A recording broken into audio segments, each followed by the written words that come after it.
Alors Vegeta s'est tellement fait défoncer qu'on a enfin une évolution. Ça y est, il part directement sur une forme de tank. Mesdames et messieurs, ici Chaz et on se retrouve aujourd'hui pour la review du chapitre 75 de Dragon Ball Super. Et tout d'abord, je voudrais parler du nom de cette nouvelle forme qu'a Vegeta, puisque ce chapitre va entièrement en réalité se concentrer sur le combat entre Vegeta et Granola, l'Ultra Ego. Bon, bien sûr, c'est une référence à l'Ultra Instinct.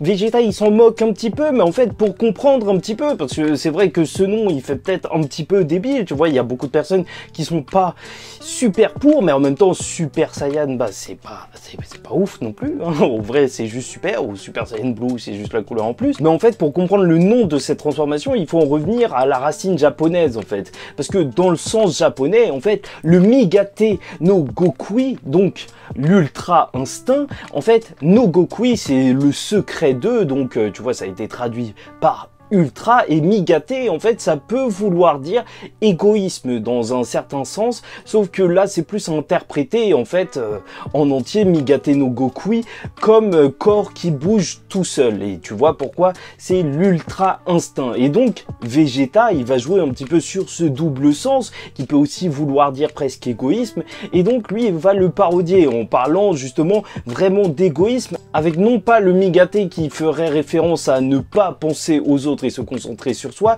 mais le Wagamama no Gokui, donc une technique qui serait propre à Vegeta, le Wagamama, qui veut dire plutôt égoïsme, mais plutôt dans un sens narcissique, vraiment concentré sur lui-même. Et en soi, ça correspond juste énormément à Vegeta, puisque c'est toujours ça en fait qui a poussé le personnage. C'est son ego, son envie de devenir le meilleur, de ne pas être deuxième, mais bien de devenir le premier. Et je trouve que c'est pas si bête que ça, surtout qu'avec l'introduction de cet arc et de l'entraînement de Beerus pour Vegeta, bah Beerus, il avait bien dit à Vegeta d'accepter en fait la partie même de mal qu'il a causé, en fait, de ne pas nier ce qu'il a fait ou même ce qu'il est. Là, il s'accepte complètement, presque dans la parodie via l'ego, et franchement, je trouve que ça marche quand même assez bien. Et bon, je vous passe les détails, mais en soi, ça a été n'importe quoi avec les leaks. Il y a plein de gens qui étaient pour, qui étaient contre ce chapitre. Pourquoi? Parce que bien sûr, une nouvelle transformation de Vegeta, tout le monde était déçu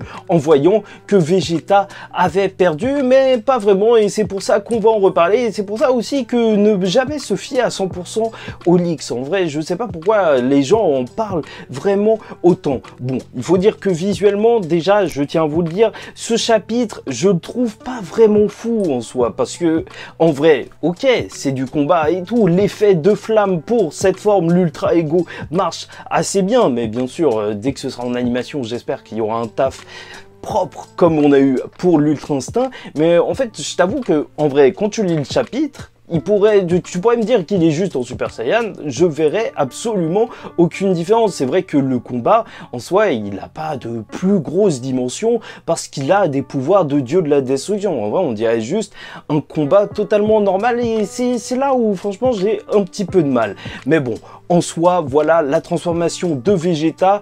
Visuellement, vraiment, en termes de chara design, bah, elle est simple. C'est vrai que la transformation Super Saiyan 4 dans Dragon Ball GT, je la trouvais magnifique, mais en soi, ça fait pas Toriyama, dans le sens que Toriyama, c'est quelqu'un qui aime, en fait, surtout dans son œuvre Dragon Ball, bah, faire des transformations assez minimalistes. Même si j'aime beaucoup la fourrure rouge, c'est vrai que les mini-changements, c'est vraiment quelque chose qui correspond plus à Toriyama. Donc, cette forme Ultra Ego, parce que j'en ai pas parlé la semaine dernière, bah, en vrai, juste sans les sourcils, ça montre déjà quelque chose qui marche très bien, parce que il est totalement déshumanisé juste sans sourcils.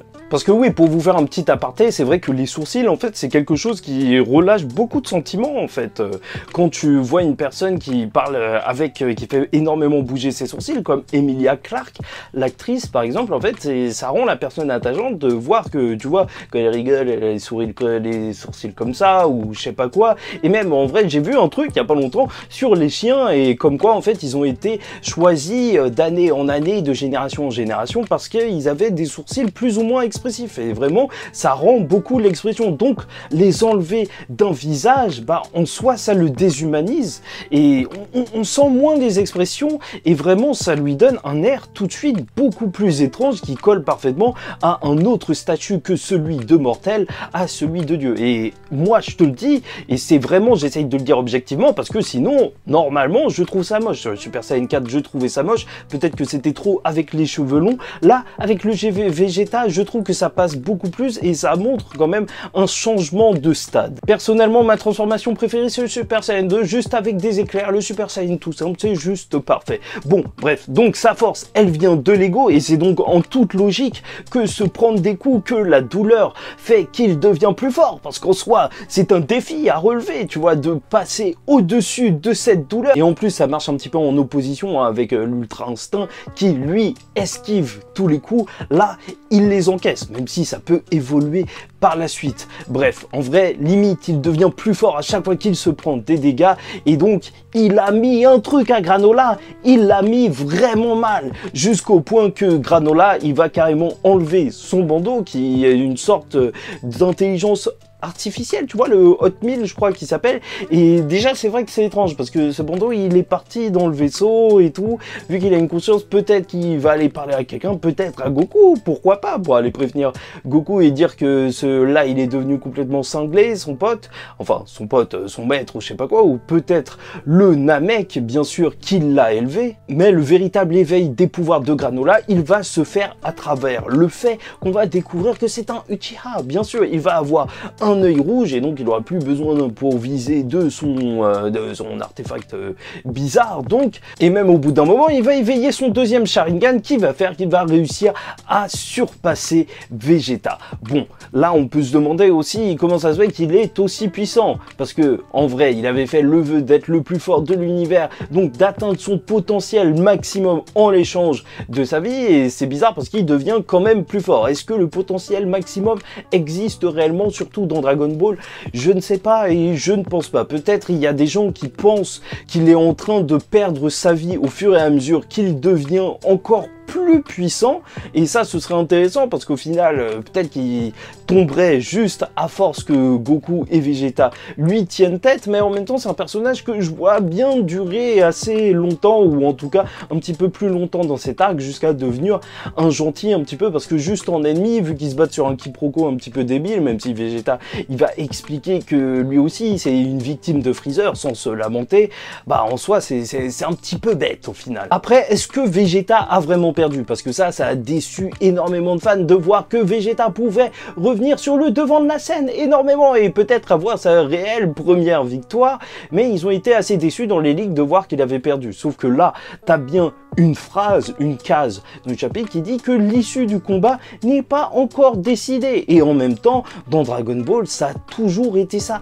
À chaque fois qu'on a eu une nouvelle transformation, quasiment, jamais cette transformation, elle a battu l'ennemi d'un coup. Est-ce que Sangohan Super Saiyan 2 a battu Cell d'un coup? Non, pas du tout. Cell est revenu encore plus fort. Gohan avait un bras en moins et il a galéré. Et il a réussi à le battre grâce à l'aide de tout le monde. Même Goku, en vrai, quand il a eu le Kaioken et qu'il s'est battu contre Vegeta la première fois, ok, le Kaioken était incroyable, mais il n'a pas réussi à battre Vegeta tout seul. Il y a eu Jirobe qui est venu lui couper la queue et tout pour qu'il se retransforme en humain. Enfin, tu connais tout le délire. Et en soi, dans Dragon Ball, c'est pas la transformation qui va te faire gagner. Il va falloir que tu craches tes tripes pour t'arracher la victoire. Bon, c'est vrai que ça aurait été un petit peu bizarre que Vegeta, qui obtient sa nouvelle forme, arrive à battre d'un coup Granola, alors que Goku, qui lui aussi a une forme équivalente, même si c'est pas du tout la même chose, l'Ultra Instinct, lui qui maîtrise depuis assez longtemps, il pourrait juste rien faire du tout dès le début. Ça aurait été bizarre que Vegeta il le surpasse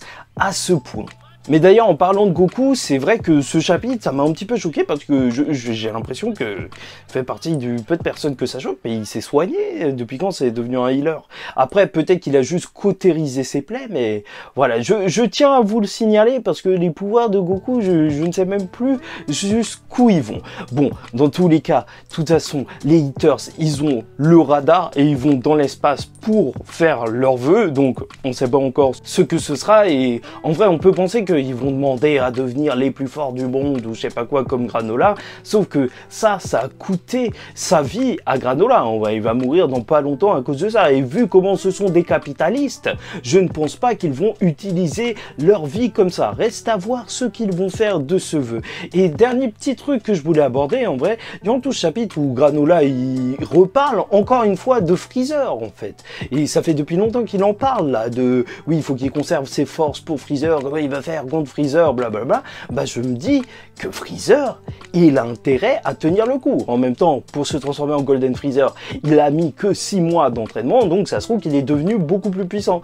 Et j'ai très hâte de voir s'il est devenu si puissant que ça, parce que sinon ça fera un petit peu un pétard mouillé. Quand il sera devant Freezer, ça va être gênant, tu vois, je veux pas assister à ça, parce que là, s'il est resté au même niveau qu'il était, Freezer, tu vois, durant le tournoi des univers, bah, en vrai, ça, il va pas faire long feu face à un Granola qui réussit à battre un Goku Ultra Instinct. Ça, c'est sûr.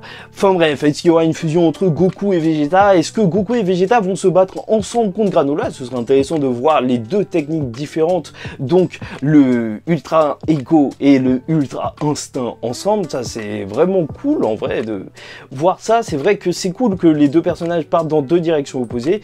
Et bon, je pense que le combat, il durera peut-être 2-3 chapitres. Et bon, voilà, vous avez mon avis sur le chapitre, j'espère que vous avez apprécié la vidéo. En tout cas, pour moi, c'était un plaisir de vous la faire. N'hésitez pas à me dire en commentaire ce que vous avez pensé de ce chapitre, de cette transformation, du nom de cette transformation. Si vous la trouvez un petit peu moins débile après mon explication, même si je suis pas un maître en japonais, j'ai trouvé ça sur des forums explicatifs et tout, parce que oui, je fais des recherches pour faire ces vidéos. Likez ou dislikez la vidéo si ça ne vous a pas plu. Et surtout, abonnez-vous parce que chaque mois, on parle de Dragon Ball Super. Et en attendant le mois prochain et au prochain scan, je vous dis ciao tout le monde. Faites attention à vous et paix sur vous.